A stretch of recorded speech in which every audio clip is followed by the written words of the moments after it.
Assalamualaikum warahmatullahi wabarakatuh. Selamat pagi dan salam sejahtera untuk kita semua.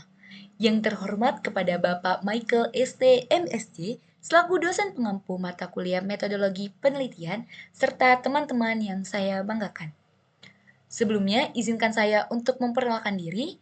Perkenalkan, nama saya Desta Cynthia Anastasia dengan NIM 122210034. Izinkan saya untuk mempresentasikan tugas metodologi penelitian, yaitu proposal penelitian dengan judul Analisa Kinerja Simpang Tak Bersinyal dengan Metode Gap Acceptance, studi kasus simpang 3 tak bersinyal pada ruas Jalan Urip Sumoharjo, Pulau Morotai.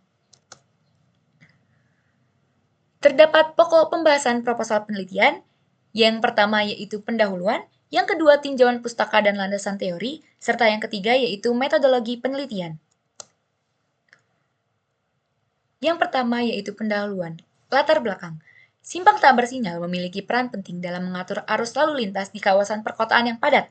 Salah satu contohnya adalah simpang tak bersinyal pada Simpang 3 Urip Sumoharjo Pulau Morotai yang kerap mengalami kepadatan kendaraan pada jam sibuk yang dapat meningkatkan risiko kemacetan dan kecelakaan. Untuk menganalisis kinerja simpang ini, metode gap acceptance digunakan untuk memahami keputusan pengemudi saat memasuki arus utama yang berkontribusi pada evaluasi efisiensi dan keamanan simpang. Penelitian ini bertujuan untuk memberikan wawasan mengenai faktor-faktor yang memengaruhi kinerja simpang tak bersinyal, serta mengusulkan strategi pengelolaan lalu lintas yang lebih aman dan efektif di lingkungan perkotaan. Lalu terdapat rumusan masalah penelitian. Yang pertama yaitu, bagaimana kinerja simpang 3 tak bersinyal di Jalan Urip Sumoharjo, Pulau Morotai dalam mengakomodasi arus lalu lintas terutama pada jam sibuk. Yang kedua, bagaimana tingkat penerimaan gap atau gap acceptance oleh pengemudi saat melintas di simpang tak bersinyal ini. Yang ketiga, faktor-faktor apa saja yang mengaruhi keputusan pengemudi untuk menerima atau menolak gap pada simpang 3 tak bersinyal ini dan bagaimana pengaruhnya terhadap kelancaran serta keselamatan lalu lintas. Ruang lingkup penelitian. Yang pertama yaitu studi lokasi simpang 3 tak bersinyal ini dilakukan di ruas Jalan Urip Sumoharjo, Pulau Morotai untuk memahami kondisi geometrik dan karakteristik lalu lintas. Yang kedua, pengumpulan data perilaku gap acceptance pengemudi melalui observasi langsung pada jam sibuk. Dan yang ketiga, analisis gap acceptance pengemudi menggunakan metode gap acceptance untuk menilai keputusan pengemudi menerima atau menolak gap tertentu. Lalu terdapat tujuan penelitian proposal. Yang pertama, menganalisis kinerja simpang 3 tak bersinyal di Jalan Urip Sumoharjo, Pulau Morotai dengan fokus pada efektivitas pengaturan arus lalu lintas. Yang kedua, mengukur tingkat gap acceptance yang digunakan oleh pengemudi untuk menentukan waktu yang tepat dalam melintas di simpang tak bersinyal. Dan yang ketiga, mengidentifikasi dan menganalisis faktor-faktor yang memengaruhi keputusan gap acceptance pada simpang tak bersinyal. Lalu terdapat manfaat penelitian. Yang pertama yaitu memberikan rekomendasi kepada pengelola lalu lintas untuk meningkatkan efisiensi dan keselamatan di simpang tak bersinyal. Yang kedua, menjadi acuan bagi perencana infrastruktur dalam menata simpang tak bersinyal yang lebih efektif. Yang ketiga, menambah referensi ilmiah tentang gap acceptance dan kinerja simpang. Yang terakhir, meningkatkan kenyamanan dan keselamatan pengguna jalan dengan mengurangi risiko kecelakaan di simpang tak bersinyal. Lalu selanjutnya di pokok pembahasan yang kedua terdapat tinjauan pustaka dan landasan teori, di mana tinjauan pustaka yang pertama dengan judul penelitian pengaruh konflik pada simpang tidak bersinyal terhadap tundaan menggunakan metode gap acceptance, studi kasus Jalan Walter Monginsidi, Jalan Raden Saleh dengan nama peneliti Meriana, Sasana Putra, Rahayu Slisterini, dan Dwi Herianto. Untuk hasil penelitiannya sendiri, didapatkan tundaan rata-rata pagi sebesar 11,56 detik per menit dan sore 8,55 detik per menit dengan volume tertinggi mencapai 1.704 SKR per jam di waktu pagi dan 1.895 SKR per jam di waktu sore. Sehingga disarankan evaluasi geometrik simpang untuk mengurangi konflik. Tahun penelitian 2022. Selanjutnya yaitu terdapat judul Analisa Kinerja Simpang Tak Bersinyal dengan Analisa Gap Acceptance dan MKJI 1997, studi kasus simpang tak bersinyal lengan 3, Jalan Walter Monginsidi dan Jalan Marwasei, pintu keluar masuk Terminal Malalayan. Nama peneliti Gloria Michela Mainkom, James L. Timboeleng, dan Siska F. Pandey. Penelitian ini menunjukkan hasil bahwa derajat kejenuhan simpang telah melebihi batas yang disarankan dan terdapat tundaan signifikan akibat perpotongan arus kendaraan, sehingga didapatkan solusi yang direkomendasikan adalah pemasangan lampu lalu lintas untuk mengurangi kemacetan. Tahun penelitian 2018. Selanjutnya terdapat judul penelitian analisis kinerja simpang tak bersinyal dengan menggunakan metode gap acceptance dalam upaya mengatasi kemacetan. Nama peneliti M. Saadillah Andi Kristafi Arfianto dan Elias Pradiatmo. Hasilnya menunjukkan derajat kejenuhan yang sangat tinggi dengan DS minggu pertama 2,32 dan minggu kedua 1,56 dengan gap kritis rata-rata 13,51 detik dalam waktu pagi dan 32,06 detik dalam waktu siang. Sehingga didapatkan hasilnya kinerja simpang tersebut masuk kategori buruk atau kelas F. Sehingga didapatkan solusi yang disarankan yaitu meliputi pelarangan belok kanan, pemasangan pulau jalan, pelarangan dan pengelolaan lalu lintas lebih baik untuk mengatasi kemacetan. Di tahun penelitian 2023. Selanjutnya, terdapat judul penelitian analisis gap dan lag pada persimpangan Jalan Nyai Undang, Jalan Set Aji dengan nama peneliti Rena Mariati Sinurat, Robi, dan Desi Riani. Hasil penelitian di sini menunjukkan bahwa gap dan lag kritis untuk mendekat A ada 50,388 meter dan 4,535 detik, sedangkan untuk pendekat C adalah 60,632 meter dan 5,451 detik. Persimpangan ini masih memungkinkan kendaraan dari jalan minor untuk masuk ke jalan utama meskipun pada jam sibuk. Tahun penelitian 2024. Selanjutnya untuk judul penelitian yang terakhir, analisa gap acceptance pada persimpangan Jalan Profesor M. Yamin, Jalan Tani Makmur, dan Jalan PGA Kota Pontianak. Nama peneliti Robi Fernanda, Komala Erwan, dan Sumiatina. Penelitian ini sendiri menghasilkan nilai gap kritis yang bervariasi dengan metode Green Shields dan Acceptance Curve, menunjukkan celah antara 11 sampai 41 detik. Solusi yang disarankan meliputi pelebaran jalan, pemasangan lampu lalu lintas, dan jalur penyeberangan khusus untuk mengatasi kepadatan lalu lintas. Tahun penelitian tahun 2020. Selanjutnya terdapat landasan teori penelitian. Yang pertama yaitu ada jalan. Menurut Peraturan Pemerintah Nomor 34 Tahun 2006, jalan adalah prasarana transportasi darat yang mencakup semua bagian jalan, termasuk bagian dan perlengkapan yang diperuntukkan bagi lalu lintas. Jalan dapat berada di permukaan tanah, di atas, di bawah tanah, dan atau di atas air, namun tidak termasuk jalan kereta api, jalan lori, dan jalan kabel. Selanjutnya ada penjelasan mengenai arus lalu lintas. Arus lalu lintas mencakup pergerakan kendaraan bermotor, kendaraan tidak bermotor, dan pejalan kaki di jalur yang sama. Parameter arus lalu lintas dipengaruhi oleh kemampuan pengguna jalan, karakteristik kendaraan, desain jalan, dan kondisi permukaan. Arus lalu lintas diukur dalam volume, yaitu jumlah kendaraan yang melintasi titik tertentu dalam periode waktu tertentu, biasanya dalam satuan kendaraan per hari atau per jam. Volume ini membantu menilai pentingnya rute, variasi arus, distribusi lalu lintas, dan kecenderungan pengguna jalan. Selanjutnya yaitu terdapat penjelasan mengenai volume lalu lintas. Volume lalu lintas adalah jumlah total kendaraan yang melewati suatu titik atau ruas jalan tertentu dalam periode waktu tertentu, biasanya dihitung dalam satuan kendaraan per jam atau kendaraan per hari.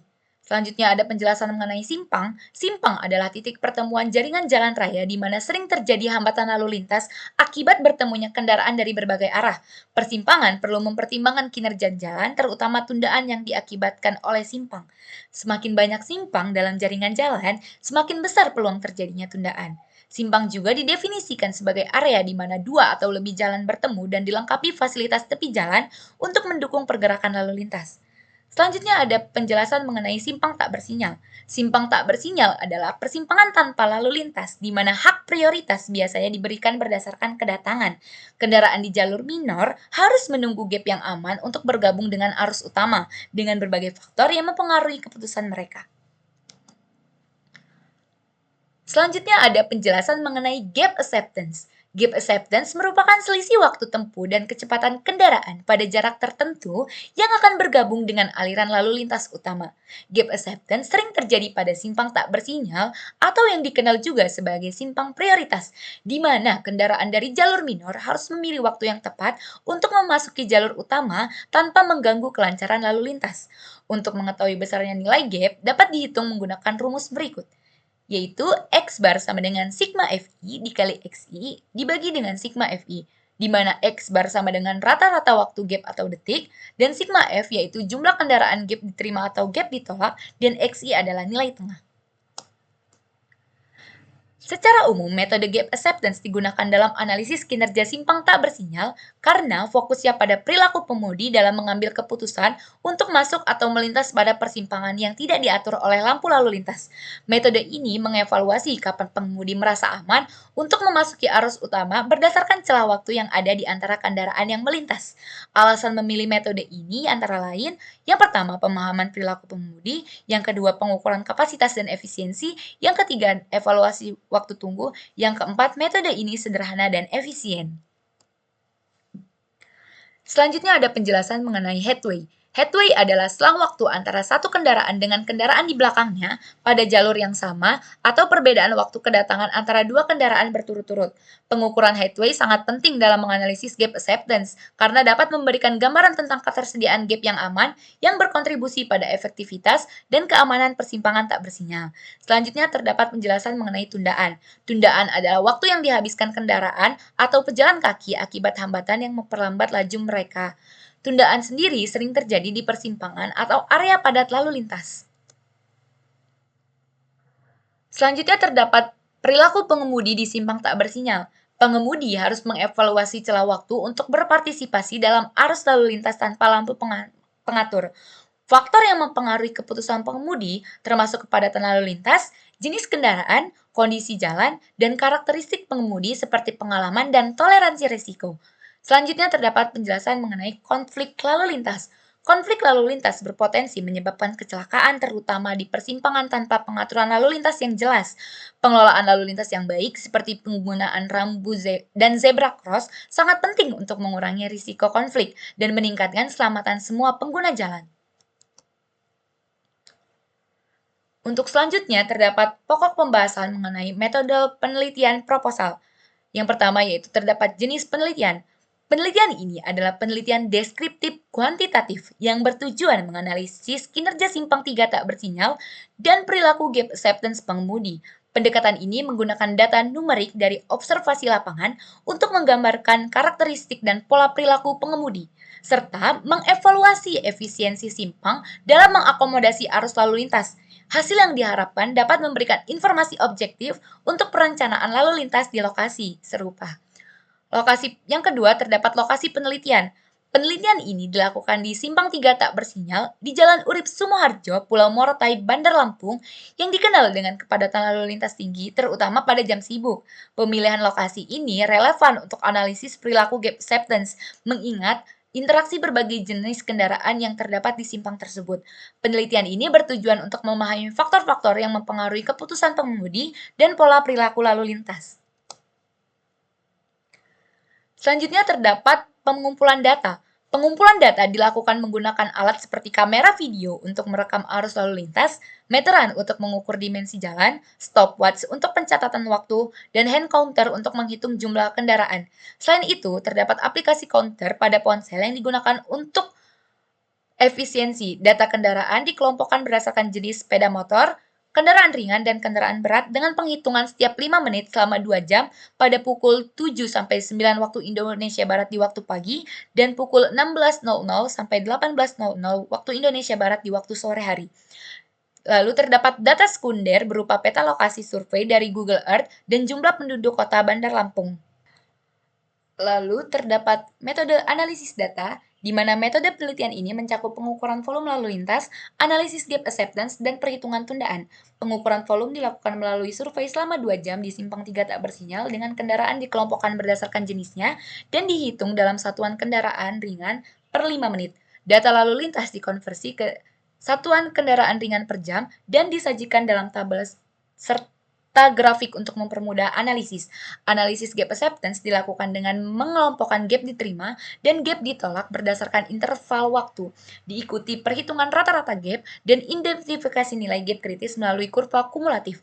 Perhitungan tundaan dilakukan untuk mengevaluasi dampak simpang terhadap arus lalu lintas menggunakan data rata-rata gap diterima dan volume kendaraan konflik, dengan hasil disajikan dalam satuan waktu untuk analisis lebih lanjut. Berikut adalah diagram alir dalam proposal penelitian saya. Yang pertama yaitu kita mulai dengan survei pendahuluan, melakukan studi literatur, melakukan pengumpulan data yang dimana terdapat data primer, terdapat volume lalu lintas, gap antar kendaraan dan perilaku pengemudi. Dan untuk data sekunder terdapat peta lokasi survei dan jumlah penduduk Kota Bandar Lampung. Selanjutnya terdapat pengolahan data. Yang pertama yaitu konversi volume lalu lintas ke satuan kendaraan ringan per jam.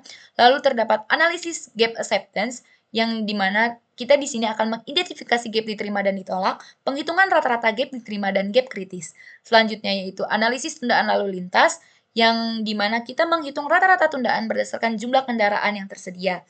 Lalu selanjutnya akan dilakukan penyajian data dengan tabel dan grafik volume lalu lintas, lalu kurva distribusi kumulatif gap diterima dan gap ditolak. Lalu akan dilakukan analisis kinerja simpang, dan akhirnya akan muncul berupa rekomendasi atau saran untuk simpang tersebut. Baiklah, terima kasih atas perhatiannya. Mungkin cukup presentasi proposal penelitian dari saya. Saya memohon maaf apabila terdapat salah kata maupun perbuatan saya yang kurang berkenan dalam melakukan presentasi di video ini. Sekian dari saya. Wabillahi taufiq wal hidayah. Wassalamualaikum warahmatullahi wabarakatuh. Terima kasih.